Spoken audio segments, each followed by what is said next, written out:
So hello my dear students, I welcome you to NEET world. So we'll be continuing our yesterday's discussion, that is we are discussing AP EAPCET 2025 question papers, right? Yes. So in the last class we have discussed a few questions from May 19th shift 1 paper, right?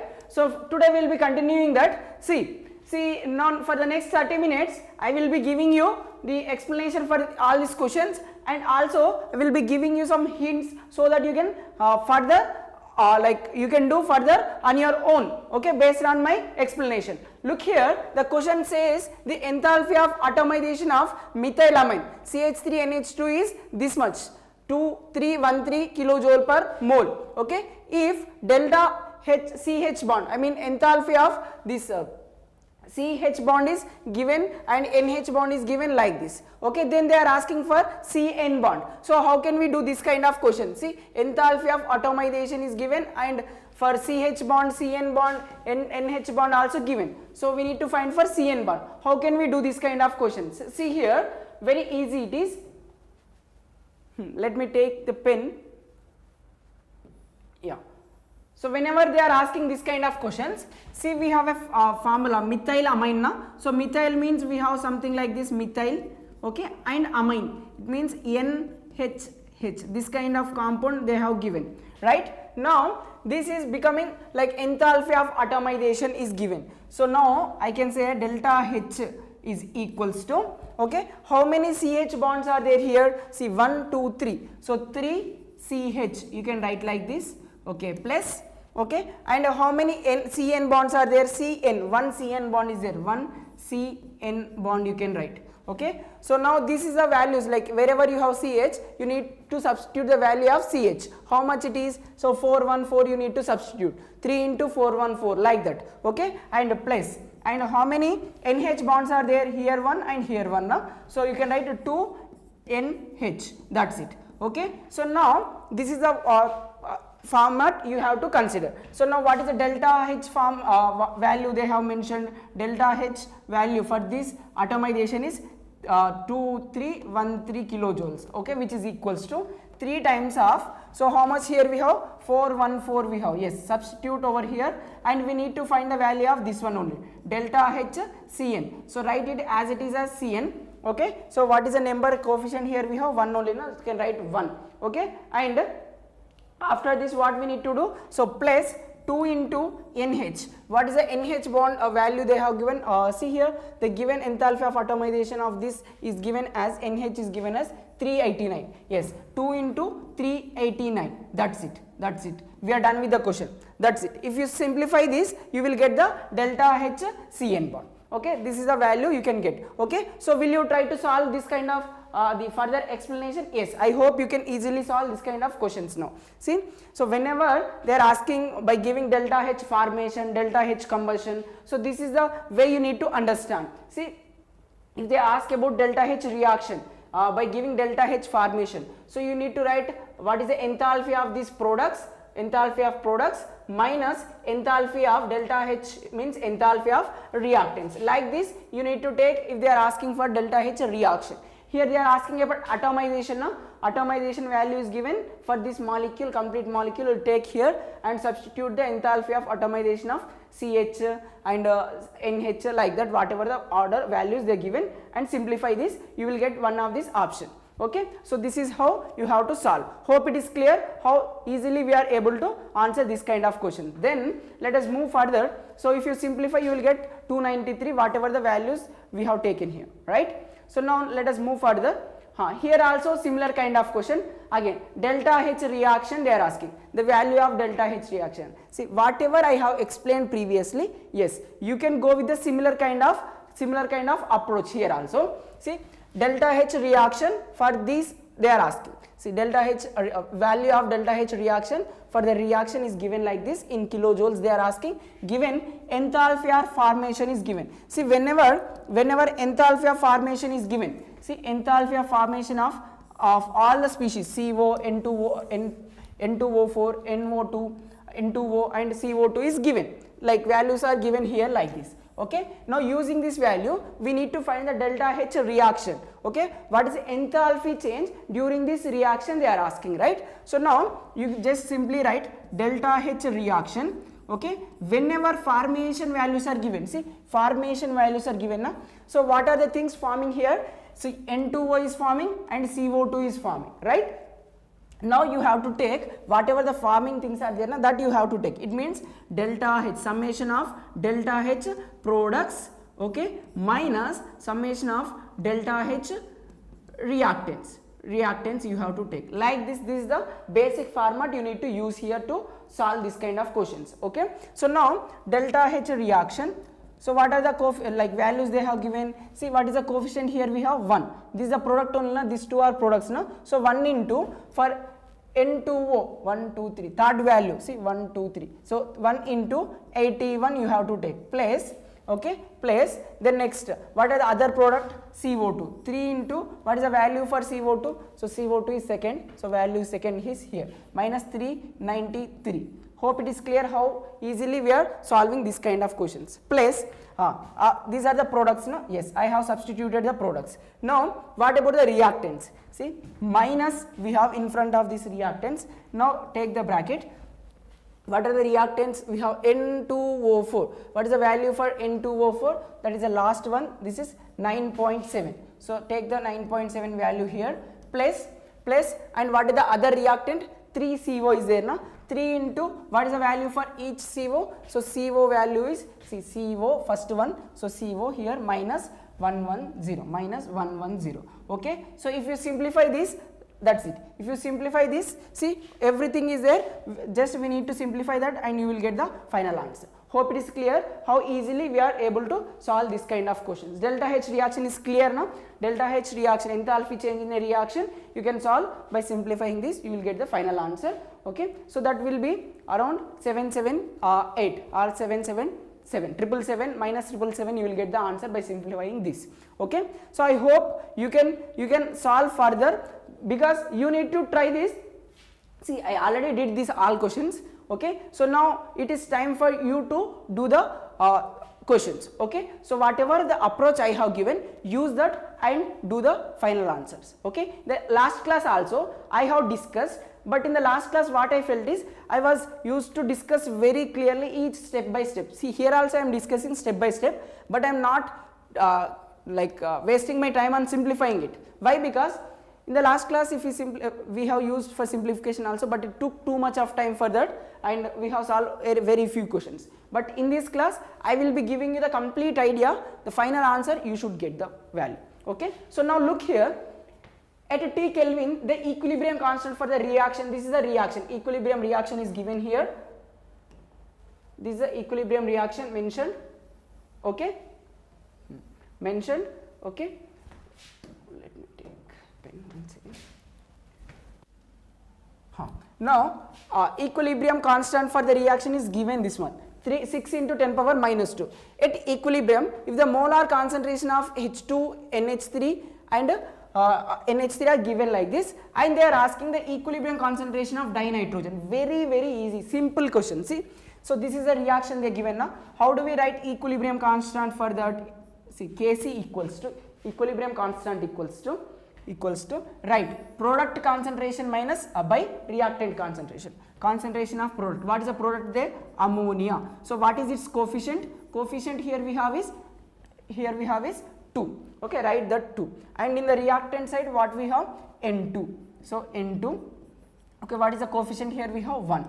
So N2 power 1. Okay, and what about H2? Concentration of H2 to the power 1. That not 1, here how much we have? 3. So write here 3. That's it. So this is the basic format you need to consider here. Okay, so now what are the values they given? What is the Kc value they have mentioned? It is 6 into 10 power minus 2, which is equals to ammonia concentration. How much they mentioned? We need to find for N2 dinitrogen. This is what we need to find. So except this, everything is mentioned. For ammonia it is mentioned as for ammonia it is 6 into 0.06. I can write that as 6 into 10 power minus 2 whole square, like this. Okay, for ammonia. And for N2 we need to find N2 we need to find, and for H2 how much they mentioned? For H2 they mentioned it as 0.25. So 0.25. Okay, so 0.25 can we write it as 1 by 4? Yes, we can write 1 by 4 whole cube. That's it. That's it. We are done with the answer almost. See, 6 into 10 power minus 2 this side, and here also square means I can remove 1.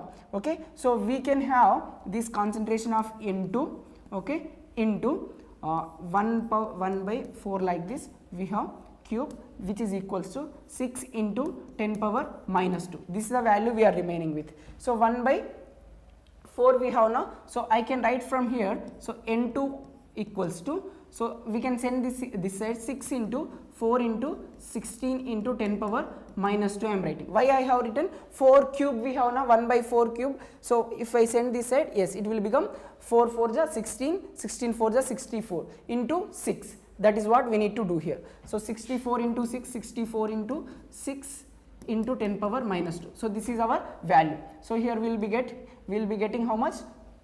24, 2, 36, 38. So 384 into 10 power minus 2 will be our answer. Okay, so this is the concentration of N2. Okay, hope it is clear how easily we are able to do this. So we can also write this as 3.84 also. 384 into 10 power minus 2 as well as 3.84, both are same values only. Hope it is clear how easily we are following this kind of questions, right? So now let us move further. See, 3.84, that is the value we got in the solving, right? Next here we have, which are the following aqueous solution has highest pH? Highest pH we need to find. So if you observe the 4 options given here, all these 4 are what? Bases only, right? So all these 4, BaOH twice is given, BaOH twice, NaOH, BaOH twice. Everything is base only, strong bases they are. Okay, so whenever base is given, instead of finding pH first, you need to find POH, so that you will get the answer very easily. See, we know pH plus POH equals to 14. This is at 25 degrees Celsius, right? Okay, when in the given options base is given, find POH first by using its concentration. See, if you find the POH, what is the value for first one? Minus log concentration of OH minus, that is what the POH formula, right? Okay, so it is given as 0.2 molar BaOH twice. So always remember, in the pH formula, the concentration of OH minus or H plus value should be taken in terms of normalities. You have to take in terms of normalities, not in terms of molarities. But here they have given in terms of molarity, right? So how can we convert molarity into normality? So normality equals to molarity into valency factor.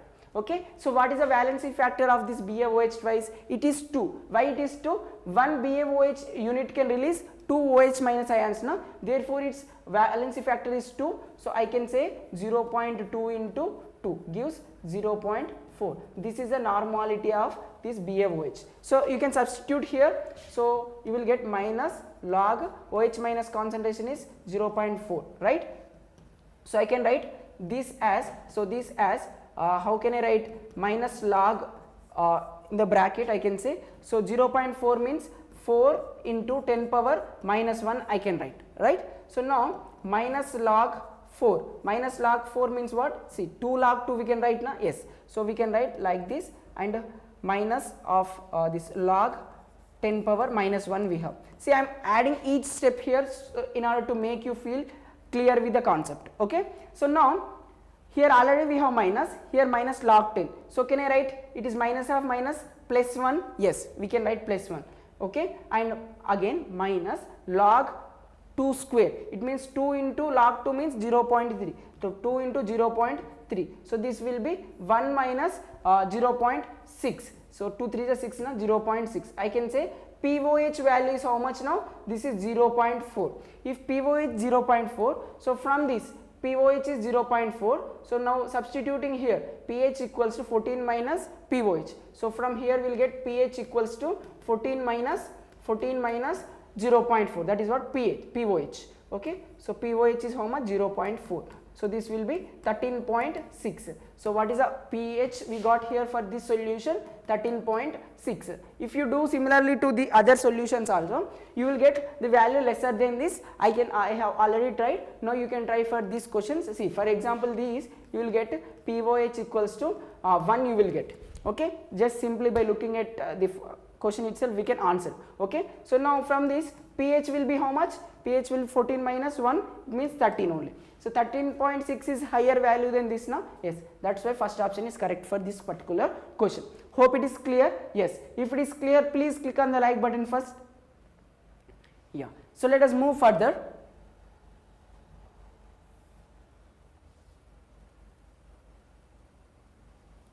Give me some time.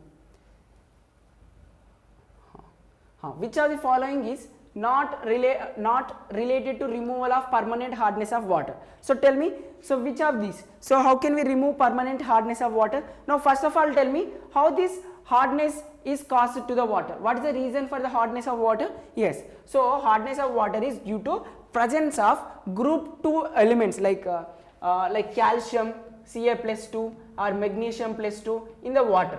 Okay, so salt of group 2 elements like calcium sulfate, calcium chloride. Okay, so this causes the hardness to the water. Okay, so due to that reason, so we will be having sometimes scales, we will be seeing now some white color precipitate in our utensils. For example, if you use any heater at your home, or if you use if you use any vessel for heating water for a longer time, I mean for long days, so what you will be seeing, there will be white color precipitate kind of thing, that we can say scales on the utensils, right? So this is what happens due to presence of these salts of group 2 elements like calcium sulfate, magnesium sulfate, calcium chloride, magnesium chloride, like this. Okay, hope it is clear. So now that will be removed. These hardness causing substances can be removed using soda, like soda lime, I mean Na2CO3. Yes, we can use that, and this aluminium silicate also we can use. Okay,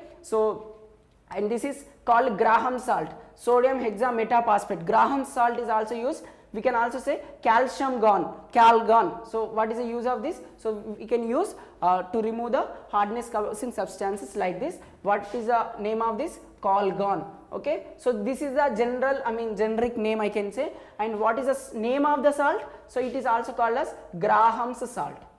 Graham's salt or calgon.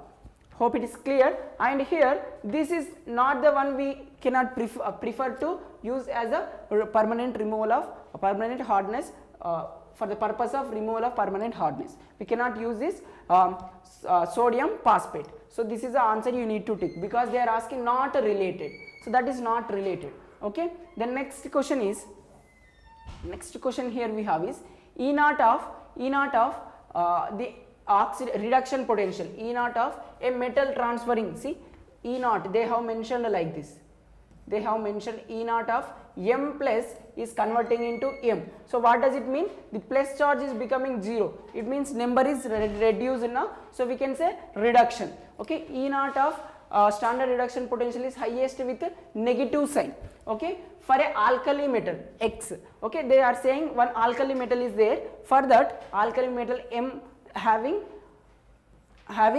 more negative reduction potential value. Okay, more negative reduction potential value, that metal is considered to be X, he is saying. Okay, and the lowest with a negative sign for alkali metal Y. So there are two metals X and Y, one is with more negative, another one with less negative. Okay, in the flame test. Okay, so in the flame test the characteristic colors of X and Y are, okay, these are the two metals X and Y are the two alkali metals having more negative value for one and another one less negative value for another one. Okay, so now what kind of colors they will exhibit in the flame test? Very easy question based on the alkali metals. See, which is having more reduction potential value in the alkali metals, more negative reduction potential value, we know it is for lithium. So lithium is having more negative reduction potential value, that's why we are saying it as strong reducing agent. What is that? It's a strong reducing agent. Okay, so it is preferentially used as strong reducing agent. So lithium acquires or characteristic color, impart the color of red color. Okay, which color? Red color. Okay, and then next we also have see, what are the alkali metals? Lithium, sodium, potassium, rubidium, cesium, like this now. So now out of this, the highest one is for lithium, and after this cesium, rubidium, potassium will be followed, and least is for sodium. So sodium will be having what color? So sodium is having yellow color, golden yellow color we can say. So red and yellow. So where do we have red and yellow? Let us see. See, here we have crimson, red and yellow. That is the answer for this particular question. Hope it is clear. Okay. Now what is the color for cesium? It is sea blue, you can remember. Cesium imparts color of sea blue to the flame test. Okay. Now the products formed when diboron bonds in air are B2O3 and H2 and O2. No. See, products formed when diboron B2H6 when diboron bonds in oxygen. So we will be getting B2O3 is fine, but along with this we will get water. H2O will be the product formed along with the boric anhydride. Okay. So see, before the exam, before the EAPCET exam itself, I have made some 10 minutes or 5 to 10 minutes video specially on diboron topic, because for EAPCET diboron is a very favorite topic for them. Okay, they will definitely ask one question from that. Okay, so now if you want, you can refer that video. It will be there in the playlist of Golden Minute series. You can watch on the special video on this diboron, which is very useful for your upcoming exam. So now in orthoboric acid like BOH, orthoboric acid means H3BO3. This is the orthoboric acid. Okay, like this we have 3 OH groups. Now what is the hybridization of center boron atom? See, 3 sigma bonds are there now, so it is sp2. So statement 1 is incorrect, statement 2 is correct. Okay, 1 is incorrect, 2 is correct. So you can go with that option. Statement 1 is incorrect or not correct, but statement 2 is correct. Hope it is clear. Now let us move further. In which are the following set the both the substances have same hybridization? Yes, tell me. So same hybridization, very easy question. See, I felt the questions which we are seeing today are relatively easier than the yesterday's questions, right? You mean first 10 questions are relatively difficult, I felt, consider, and these are relatively easier than the yesterday's paper, yesterday's questions. Now which are the following set both having same hybridization? Diamond, what is the hybridization of carbon in the diamond? So here it is sp3 hybridized carbons are present. In Buckminster fullerene, so all the carbons here are what? sp2 hybridized. What they are? sp2 hybridized. Okay, and here these are not same. In graphite, yes, it is sp2. Okay, all the carbons are sp2, and in the Buckminster fullerene again sp2. So both are sp2 hybridized carbons are there. So we can go with option number 2. Hope it is clear. Okay, so in carbon dioxide it is sp, and graphite it is sp2. So this is also not matching. So diamond and carbon dioxide, here also it is not matching. Only option 2 is correct for this question. Hope it is also clear, right? So if you have any queries, please write in the comment box. We will discuss on that. See, herbicides. So for what purpose? So like a grass weeder. So some plants, unnecessary plants will be seen in the fields, right? So that will be to kill that or to overcome that, we will be using herbicides. So what are the herbicides? Here we have sodium chlorate, okay, and sodium arsenate. These are the herbicides we will be using. So what about these other things? So these are, I can say, pesticides, aldrin, DDT, these are what? Pesticides. Those are to kill the insects. Insecticides also we can say, okay. So but they are asking about herbicides, so C and E are the options. So C, E are the options, which is option 1. Okay. So this is also very important question, very general question it is. Next here we have electrolysis of aqueous solution of potassium acetate. Okay, very easy question based on the coal-based electrolysis process. Okay, so this potassium acetate, right, the formula of potassium acetate. So this is the acetate unit and potassium, this is the potassium. Okay, so upon electrolysis, upon what we are doing, upon electrolysis, what happens? Read the question. Electrolysis gives an alkane X, one alkane X is formed and CO2 gas Y is formed. So what is our Y they mention? why is our CO2 gas is formed. Okay, the volume ratio of these two gases X and Y, what is their volume ratio, it is asking in the question. So now look here,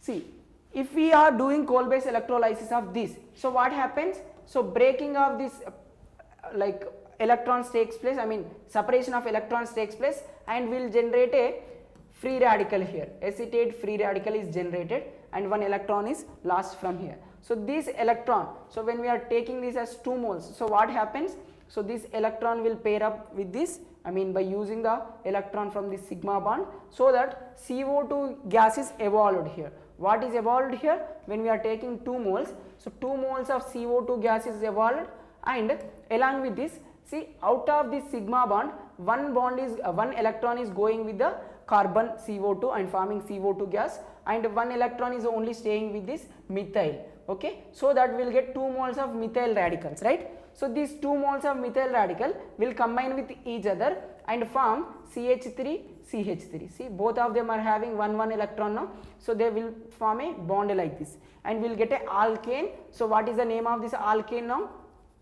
Ethane. So we get a 1 mole alkane, 2 moles carbon dioxide. So it is 1:2. Very easy important question. Hope it is clear how easily we are solving, right? So 1:2 is our answer. Option 3 is our answer for this question.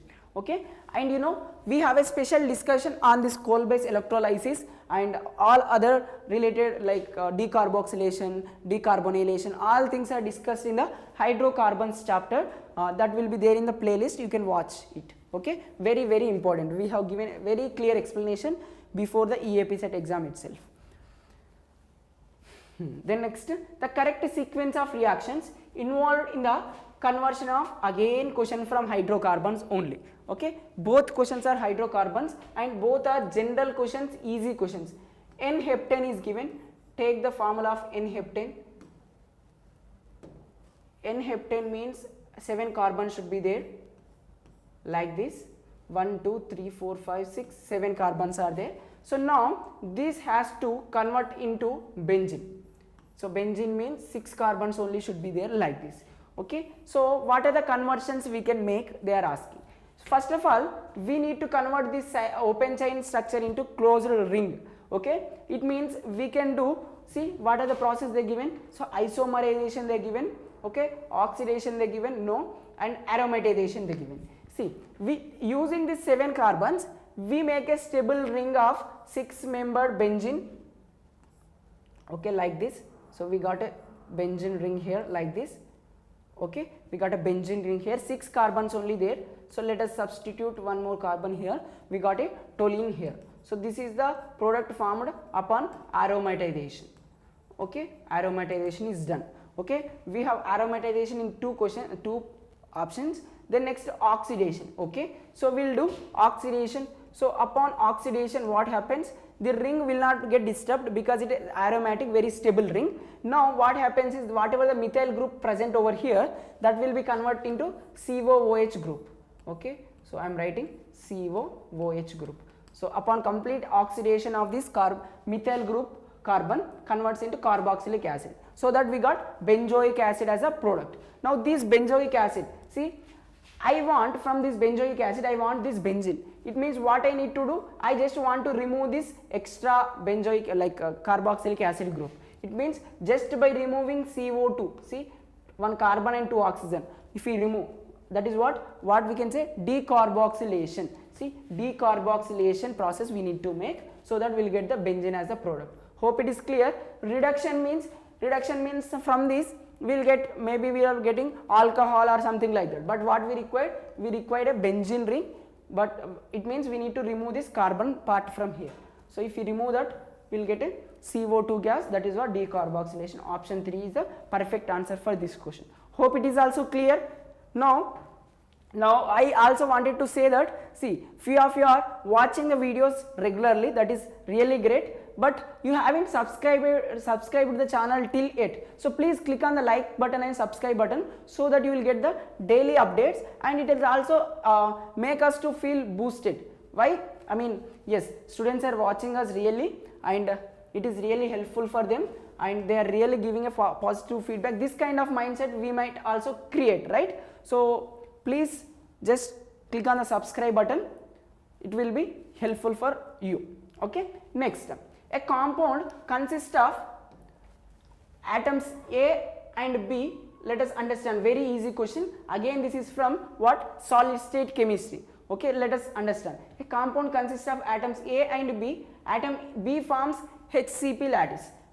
So B is forming what? HCP lattice. So in HCP lattice, how many atoms are there totally? We have 4 atoms, right? So we will get B4. Okay, up to here it is clear. And the atom A occupies 1/3 of the octahedral voids. So in HCP lattice, how many atoms are required to form this lattice? B atoms forming HCP lattice. We require completely, it is having 4 atoms, okay, in total.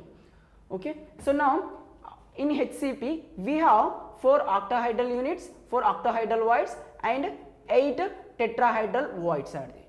So out of these 4, 1/3 of this 4 is occupied by B, and 1/3 of tetrahedral void is also occupied by this A, I mean all this A.